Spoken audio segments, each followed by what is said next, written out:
વહાલા મિત્રો, દાન ધર્મ એ આપણી ઈચ્છાની વાત છે, ખરું ને?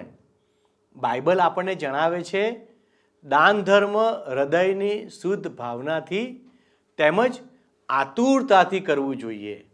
મિત્રો, ઈશ્વરની મંડળી માટે તમે ઉદારતાથી દાન આપવા તૈયાર છો?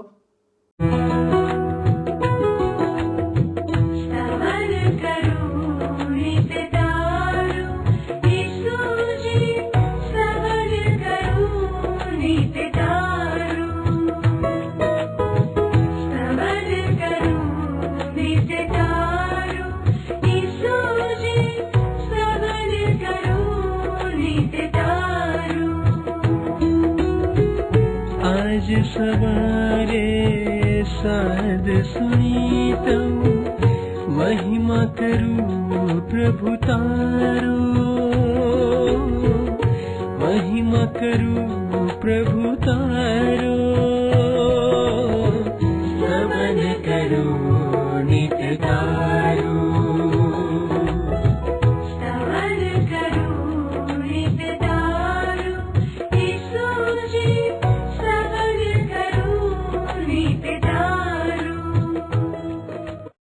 વહાલા મિત્રો, આજના સ્તવન કાર્યક્રમમાં આપનું સ્વાગત છે.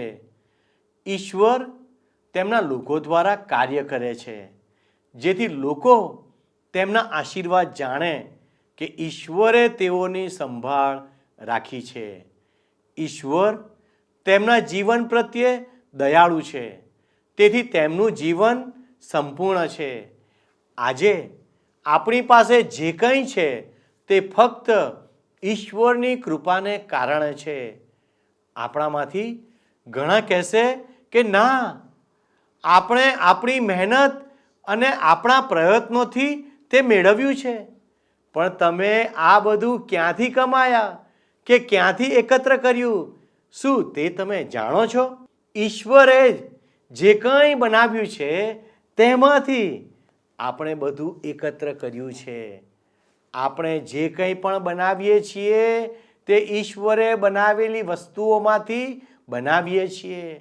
પવિત્ર ગ્રંથ બાઇબલમાં પૂર્ણ નિયમ 8, 17 અને 18માં આ પ્રમાણે લખેલું છે, અને રખેને તું મનમાં એમ ધારે કે મારી પોતાની શક્તિથી ને મારા હાથના સામર્થ્યથી મેં આ સર્વ સંપત્તિ મેળવી છે, પણ તું યહોવા તારા ઈશ્વરનું સ્મરણ રાખ, કેમ કે સંપત્તિ મેળવવા માટે તને શક્તિ આપનાર તે જ છે.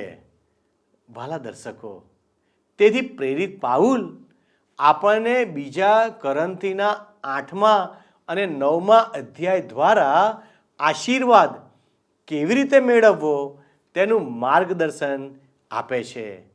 આજે આપણે કોરિન્થીઓને બીજો પત્ર તેનો 8મો અધ્યાય તેની બીજી કલમથી લઈને 9મી કલમ સુધી અભ્યાસ કરીશું, જેમાં આપણે દાન આપવાના હેતુઓ અને તેના વલણો પર અભ્યાસ કરીશું.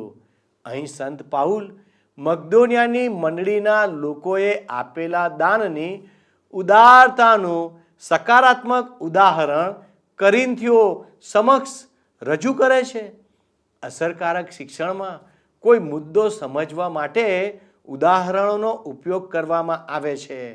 મકદોનિયાની મંડળીના લોકોના ઉદાહરણ દ્વારા કોરિન્થના લોકો ઈશ્વરના કાર્યમાં દાન આપવા વિશે વધુ સ્પષ્ટ સમજણ મેળવી શક્યા.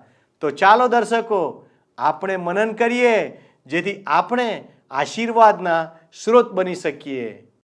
તો હવે મિત્ર, તમે મારી સાથે સાથે કરંથ વાસીઓને પ્રેષિત પાઉલે લખેલા બીજા પત્રના 8મા અધ્યાયની બીજી કલમ જોશો.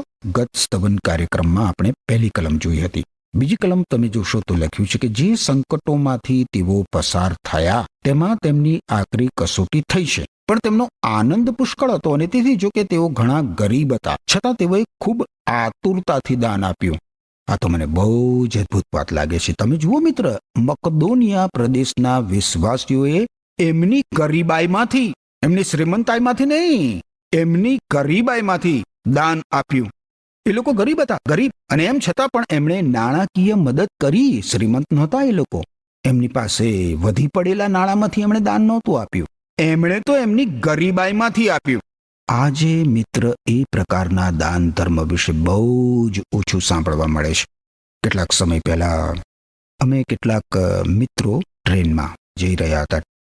હવે એ રવિવારનો દિવસ હતો, એટલે ઈશ્વરની ભક્તિ અને આરાધના કરવાનો દિવસ. એટલે ટ્રેનમાં અમે ઈશ્વરની આરાધના ભક્તિ કરી અને પછી ધર્મદાન માટે એક થાળી અમે ફેરવતા હતા.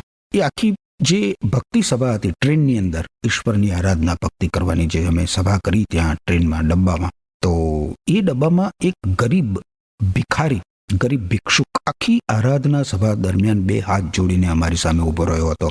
એની સામે મારી નજર પડી તો મને થયું કે બિચારો કદાચ એકાદ સપ્તાહથી એણે સ્નાન કર્યું નહીં હોય. એના કપડાં સાવ ફાટેલા, ચીથરે હાલ. અને પછી જ્યારે અમે ધર્મદાન માટે થાળી ફેરવી ત્યારે એ ગરીબ ભિક્ષુકે, એને ગુજરાતી ભાષા તો આવડતી નહીં હોય, અને એમ છતાં પણ જ્યારે ધર્મદાન માટેની થાળી ફરવા લાગી ત્યારે એના ખિસ્સામાં હાથ નાખ્યો અને એના ખિસ્સામાં જે કંઈ હતું એ બધું જ એણે ખૂબ ભક્તિભાવથી એ થાળીની અંદર મૂકી દીધું. આવું મિત્ર ક્યારે જોવા મળે, ક્યારે જોવા મળે. વારું. હવે પ્રેષિત પાઉલ મકદોનિયા પ્રદેશના વિશ્વાસીઓના દાન ધર્મ વિશે શાહિદી પૂરતા આગળ 3 અને 4 કલમોમાં કહેશે કે તેઓએ જેટલું આપી શકાય તેટલું, બલકે તેથી વિશેષ આપ્યું, તેનો હું સાક્ષી છું. યહૂદિયામાંના ઈશ્વરના લોકોને મદદ કરવામાં તેઓનો હિસ્સો પણ લેવામાં આવે એવો આગ્રહ તેઓએ અમને સ્વેચ્છાથી કર્યો. મકદોનિયા શહેરના વિશ્વાસીઓએ જે ફંડ ફાળો એકત્રિત કર્યો હતો એ એમની કૃપા હતી. એ સંગત, જેનો અર્થ થાય પ્રભુ ઈસુ ખ્રિસ્તના વાનાઓમાંથી વહેંચણી. મિત્ર, એ વિશ્વાસીઓને એકબીજા માટે જે પ્રેમ હતો એ તમે કે હું સમજી શકી એમ નથી. આજે તો પ્રભુ ઈસુ ખ્રિસ્તની મંડળીમાં આ પ્રકારના પ્રેમ દાનનો પડછાયો ક્યારેક જ જોવા મળે છે. હવે જુઓ, મકદોનિયા પ્રદેશના વિશ્વાસીઓએ શું કર્યું હતું? એમણે જે કર્યું એ અસામાન્ય બાબત છે મિત્ર. 5મી કલમ જુઓ. અમારી અપેક્ષા કરતા આ વાત વિશેષ હતી. પ્રથમ તેઓએ પોતાની સોંપણી પ્રભુને કરી અને પછી ઈશ્વરની ઈચ્છાથી તેઓ અમને પણ સોંપાઈ ગયા. પાઉલ કહે છે કે તેણે આટલી ઉચ્ચ અપેક્ષા રાખી નહોતી. સૌ પ્રથમ તો આ લોકોએ પોતાની જાતો પ્રભુ ઈસુ ખ્રિસ્તને સોંપી દીધી. હવે આ પગલું મૂળ પાયાનું પગલું છે મિત્ર. અને એ પછી તમે જુઓ, એમણે ઈસુ ખ્રિસ્તના સ્થાનિક સેવા કાર્ય માટે પોતાની જાતો સોંપી દીધી. એટલે કે પ્રભુ ઈસુ ખ્રિસ્તના સેવા કાર્યને એ લોકો સ્વાર્પિત થઈ ગયા. ઈશ્વરની ઈચ્છા અનુસાર એ લોકોએ પાઉલને પ્રભુ ઈસુ ખ્રિસ્તના શુભ સંદેશના પ્રચાર કાર્ય માટે મદદરૂપ થવા પોતાની સોંપણી કરી દીધી. તમે સમજ્યા મિત્ર? આ લોકો ઈશ્વરને વેચાઈ ગયા હતા. પાઉલે તેના પ્રથમ પત્રમાં મરણમાંથી સજીવન થવા વિશે અને સ્વર્ગ વિશે લખ્યું હતું. 15મા અધ્યાયમાં તમે જુઓ. પરંતુ તરત જ 16મા અધ્યાયની 1લી કલમમાં એણે શું લખ્યું જુઓ. કરંથવાસીને લખેલો 1લો પત્ર, 16મો અધ્યાય, એની 1લી કલમ. યહૂદિયા પ્રદેશના ઈશ્વરના લોકોને માટે રાહત ફાળો ઉઘરાવવા વિશે હવે હું જણાવીશ. ગલાતિયા પ્રદેશની મંડળીઓને મેં જે સલાહ આપી છે તે જ પ્રમાણે તમારે કરવું. પ્રેષિત પાઉલ કોરિન્થના વિશ્વાસીઓ સાથે બહુ જ વ્યવહારુ બાબત વિશે વાત કરવા માંગતો હતો. આ બીજા પત્રમાં પાઉલ એ લોકોને કહે છે કે એમણે કંજુસાઈથી દાન ધર્મ કરવું નહીં. મકદોનિયા પ્રદેશના વિશ્વાસીઓએ પુષ્કળ આનંદ સહિત તેમની ગરીબાઈમાંથી ઉદારતાપૂર્વક દાન આપ્યું હતું. ઉદારતાપૂર્વક. આ ચિત્ર કેવું લાગે છે મિત્ર? ઈશ્વર આનંદ સહિત દાન કરનારને ચાહે છે. હવે અહીંયા એ બાબત વ્યવહારુ રીતે પ્રદર્શિત થતી જોવા મળે છે. સંગત આ છે મિત્ર, સત્સંગ આ છે. આ લોકોએ તેમની પાસે જે કંઈ હતું એમાંથી આપ્યું. એ લોકોને જે કોઈ આત્મિક આશીર્વાદો મળ્યા હતા એ માટે એ લોકો યરુશાલેમની મંડળીના જાણે દેવાદાર હતા. પ્રભુ ઈસુ ખ્રિસ્તનો શુભ સંદેશ તેમણે તેની પાસેથી મેળવ્યો હતો. અને એ લોકો હવે આ લોકો યરુશાલેમની દુકાળગ્રસ્ત મંડળીને ભૌતિક રીતે મદદ કરીને પોતાની આભાર વસ્તા પ્રદર્શિત કરે છે. બાઇબલમાં તમે નવા કરારના વિભાગમાં જુઓ મિત્ર, તો ગલાતી લોકોને લખેલો પત્ર છે એના 6 અધ્યાયની 6મી કલમમાં લખવામાં આવ્યું છે, ખ્રિસ્તી સંદેશનું શિક્ષણ લેતા માણસે પોતાના શિક્ષકને સર્વ સારી બાબતોમાંથી ભાગ આપવો જોઈએ. આનો અર્થ એ થાય મિત્ર કે જ્યાંથી તમને આત્મિક આશીષો પ્રાપ્ત થાય છે એ સેવા કાર્યને તમારે આર્થિક રીતે અને પ્રાર્થનાકીય ટેકો કરવો જોઈએ. આ સ્તવન કાર્યક્રમ દ્વારા પ્રભુ ઈસુ ખ્રિસ્તને શરણે આવીને પાપોની માફી અને અનંત જીવન પ્રાપ્ત કરનાર એક ભાઈએ પોતાના ગામમાં પ્રભુ ઈસુ ખ્રિસ્તનું ભજન સ્થાન પ્રભુ મંદિર બાંધવા માટે દાનમાં જમીન આપી દીધી. પુષ્કળ આનંદ સહિત ખુશખુશાલ થઈને પૂરા ઉત્સાહથી દાન ધર્મ એ રીતે થવું જોઈએ મિત્ર. આનંદ અને ઉમંગથી, ફરજ પડવાથી કે અચકાતા દાન ધર્મ કરવાનો તો કોઈ અર્થ નથી.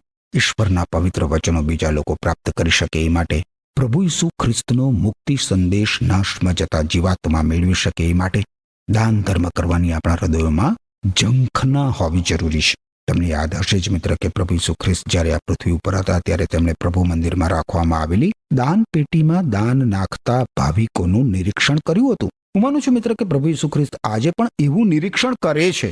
હવે એ વખતે એક શ્રીમંત માણસે આવીને બહુ જ મોટું દાન પેટીમાં નાખ્યું, પરંતુ ત્યાં એક ગરીબ વિધવા મહિલાએ આવીને ત્રાંબાના 2 નાના સિક્કા નાખ્યા. એ જમાનામાં ત્રાંબાના સિક્કા હતા. 2 નાનકડા ત્રાંબાના સિક્કા નાખ્યા. અને પ્રભુ ઈસુ ખ્રિસ્તે ત્યારે કહ્યું કે એ ગરીબ વિધવા મહિલાએ બીજા બધા કરતા વિશેષ દાન આપ્યું. એ વિધવા બહેને પોતાની ગરીબાઈમાંથી આપ્યું હતું અને તેણે તેની પાસે જે કંઈ હતું એ સર્વસ્વ આપી દીધું હતું. એ મંદિરમાં મળેલા દાનની રકમ સાથે એ ગરીબ વિધવાના તાંબાના 2 નાના સિક્કાની સરખામણી કરવામાં આવે ને મિત્ર, તો તાંબાના એ 2 નાના સિક્કાનું દાન નગણ્ય લાગે. પરંતુ દાન માટે પ્રભુ ઈસુ ખ્રિસ્તે ઈશ્વરે કરેલું મૂલ્યાંકન બતાવતા પ્રભુ ઈસુ ખ્રિસ્તે લુક અનુસાર શુભ સંદેશના 21મા અધ્યાયની 3જી અને 4થી કલમમાં શું કહ્યું જુઓ, સાંભળો. પ્રભુ ઈસુ ખ્રિસ્તે કહ્યું કે હું તમને સાચે જ કહું છું કે આ ગરીબ વિધવાએ બીજા બધા કરતા વિશેષ નાખ્યું છે, કારણ કે બીજાઓએ તો તેમની સંપત્તિમાંથી જે કંઈ ફાજલ પાડી શકાય એમાંથી અર્પણ કર્યું, પણ આ ગરીબ વિધવા મહિલાએ તો પોતે ગરીબ હોવા છતાં પણ જીવન નિર્વાહ માટે એની પાસે જે કંઈ હતું એ બધું જ આપી દીધું. એવું કહેવામાં આવે છે મિત્ર કે જ્યારે દાન ધર્મની વાત હોય ત્યારે કેટલાક લોકો પોતાને મર્યાદિત કરતા નથી. ઉદારતામાં એ લોકો ગમે તે સીમા ઓળંગી જાય છે. પરંતુ મિત્ર, મોટા ભાગના લોકો પોતાની ઉદારતા સીમિત કરી નાખે છે. એક વખત એક જગ્યાએ પ્રભુ મંદિર બાંધવા માટે ફંડ ફાળો એકત્રિત કરવાની જરૂર ઊભી થઈ. એ જગ્યામાં આવેલી પ્રભુ ઈસુ ખ્રિસ્તની મંડળીમાં એક વિશ્વાસી ભાઈ હતા. એમની પાસે બેંકમાં 50,000 રૂપિયા હતા જમા.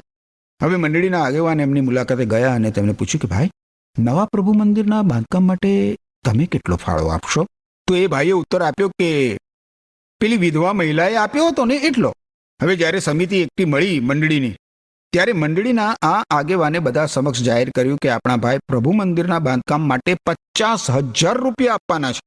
એટલે પેલા ભાઈએ તરત જ ઊભા થઈને કહ્યું કે મેં કંઈ 50,000 રૂપિયા ફાળામાં આપવાની વાત નહોતી કરી. અરે મેં તો પેલી વિધવા મહિલાએ આપેલા દાન જેટલું દાન આપવાનું વચન આપ્યું હતું. 2 દમડી, 2 નાનકડા ત્રાંબાના સિક્કા 50,000માંથી. આ ભાઈની આવી વાત સાંભળીને મંડળીના આગેવાનોએ તેને ઉત્તર આપ્યો કે બરાબર એ વિધવા બહેને તો પોતાની પાસે જે કંઈ હતું એ સર્વસ્વ દાનમાં આપ્યું હતું, અને મને એમ કે તમે એ પ્રમાણે ફાળો આપવા માંગતા હશો.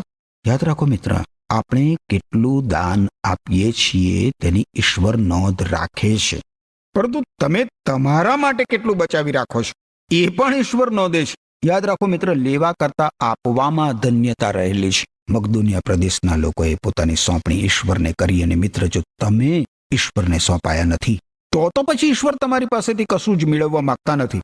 જો ઈશ્વરને તમારા હાથની સોંપણી થઈ નથી તો તમારા હાથમાં રહેલું દાન ઈશ્વર સ્વીકારતા નથી. ફરીથી સાંભળો, જો ઈશ્વરને તમારા હાથની સોંપણી થઈ નથી તો તમારા હાથમાં રહેલું દાન ઈશ્વર સ્વીકારવાના નથી.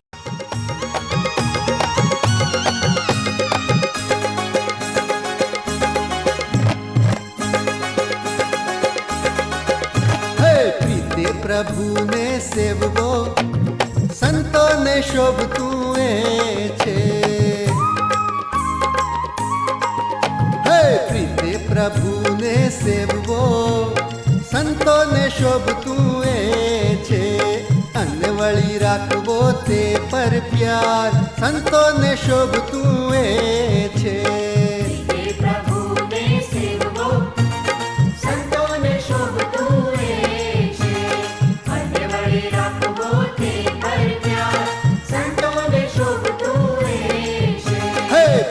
પ્રભુને સેવવો સંતોને શોભતું એ છે.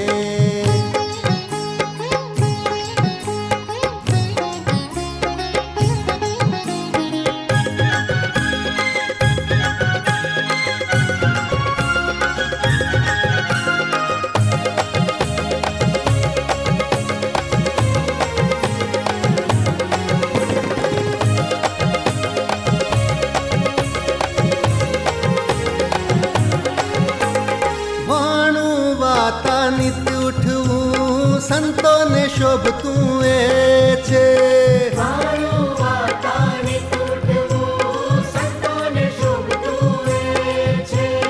અને વળી ધર્મું ઈશ્વર ધ્યાન સંતોને શોભતું એ છે.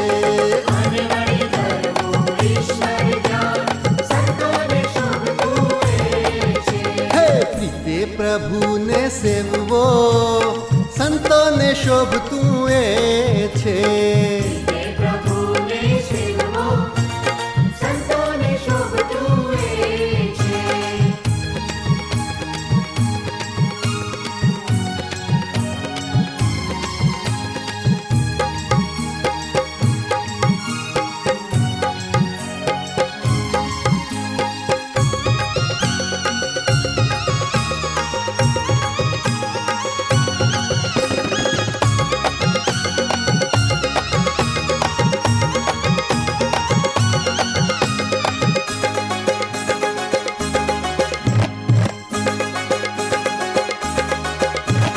નીતિથી કામ આરંભવા સંતોને શોભતું એ છે.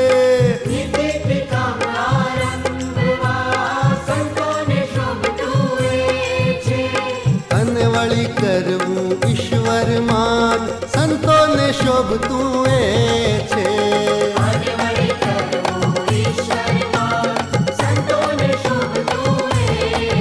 હે પ્રીતે પ્રભુને સેવવો સંતોને શોભતું એ છે.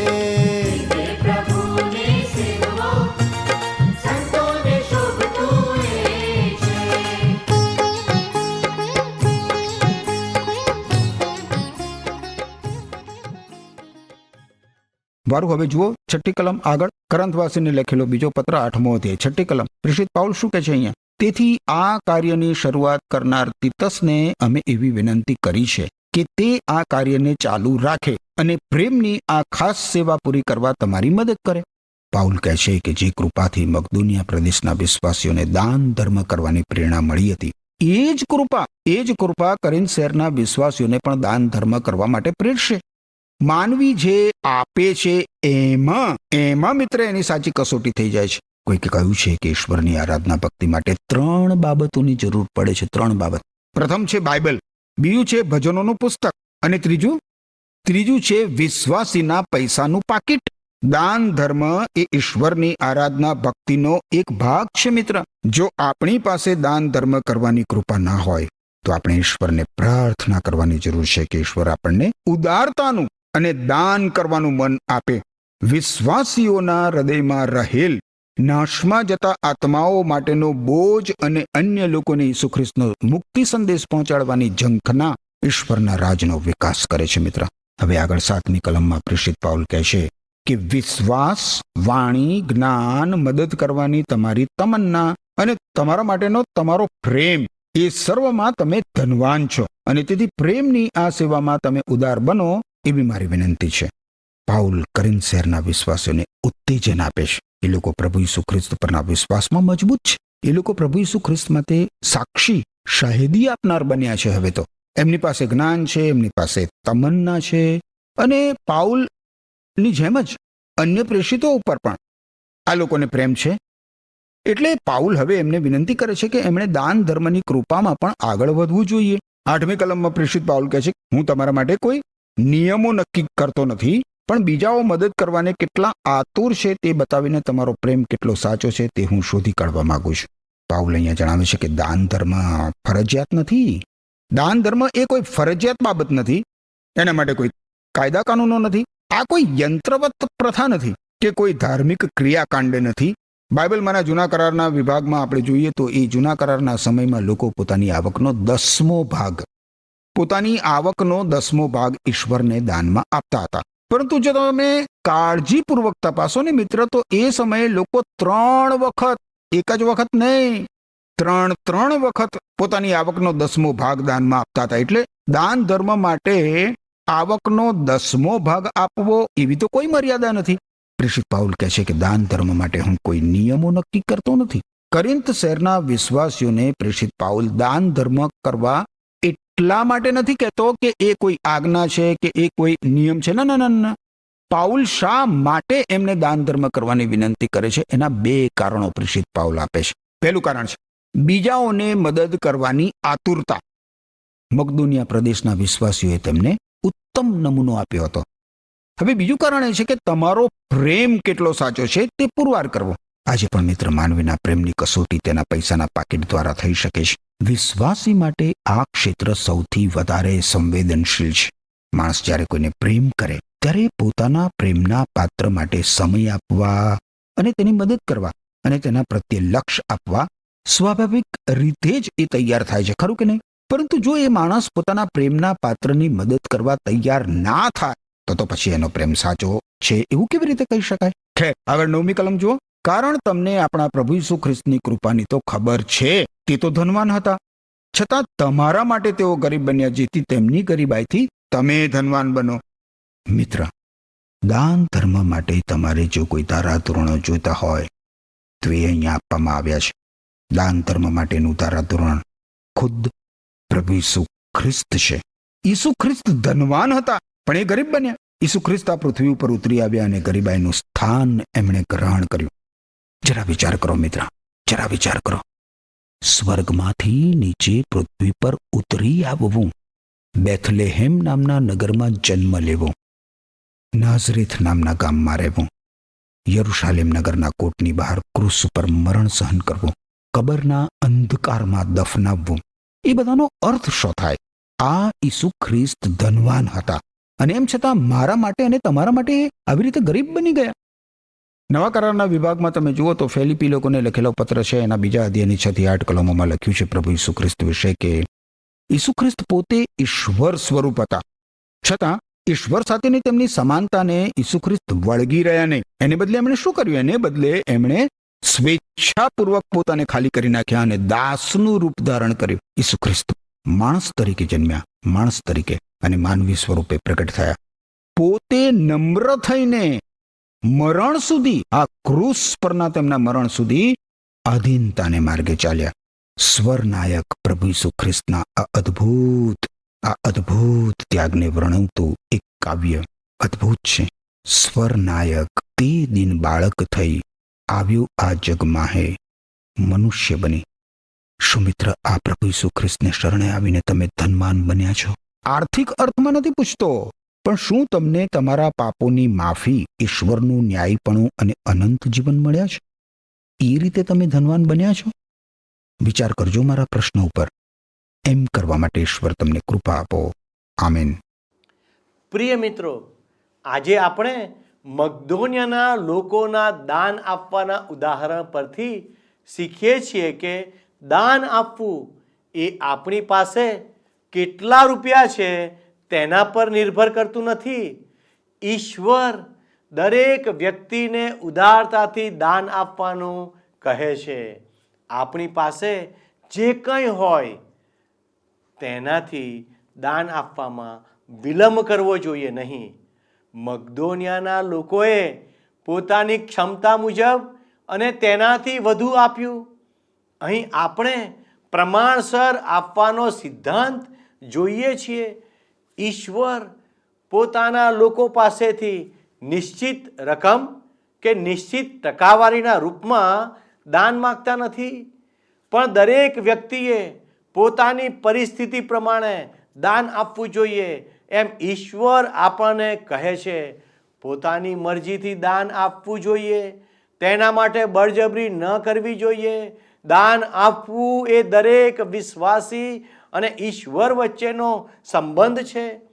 એ વાત સાચી છે કે દરેક વિશ્વાસીએ ઈશ્વરની કૃપાથી દાન આપવા અને ઉદારતાથી આપવા માટે પ્રેરિત થવું જોઈએ, પણ તેઓએ તેમના પોતાના હૃદયથી દાન આપવું જોઈએ, જેથી ઈશ્વરને પ્રસન્ન કરી શકાય.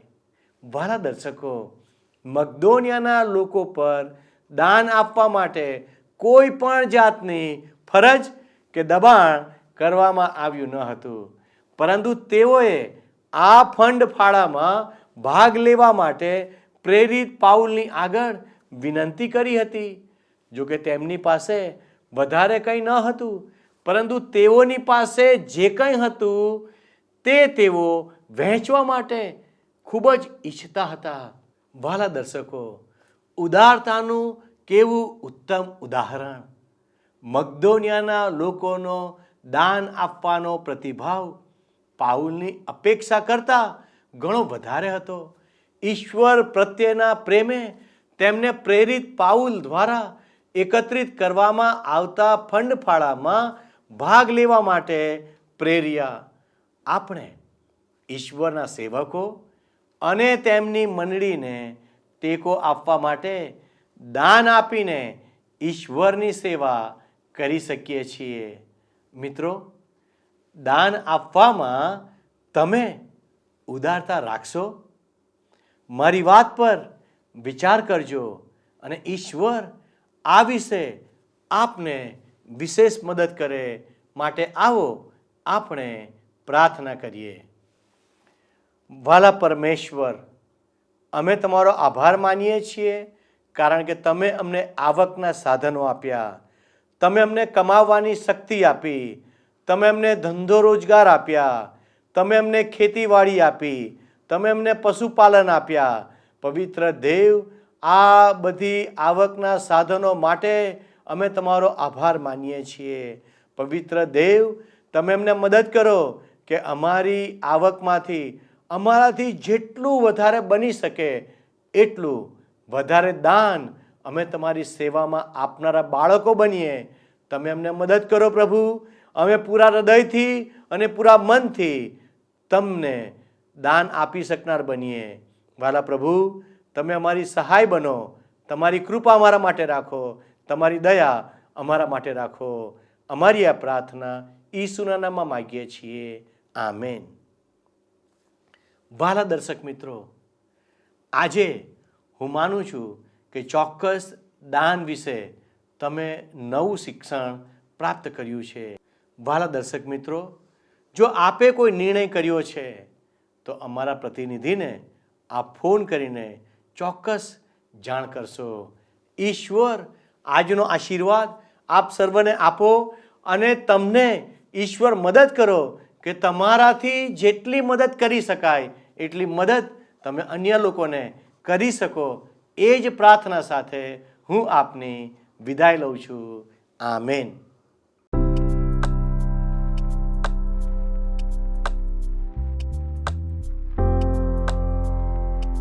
મિત્રો, ગત પ્રશ્નનો જવાબ છે હૃદય પરિવર્તન.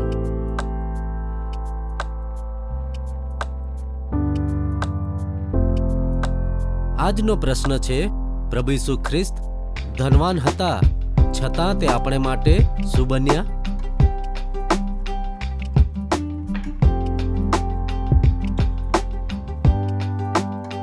જવાબ આપેલ સ્ક્રીન પર દર્શાવેલ વોટ્સએપ નંબર પર આપવાનો રહેશે.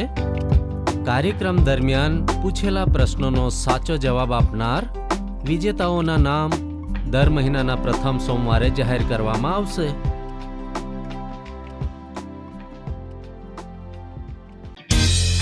શું તમને આ કાર્યક્રમ ગમ્યો? અત્યારે જ અમને મિસ કોલ કરો.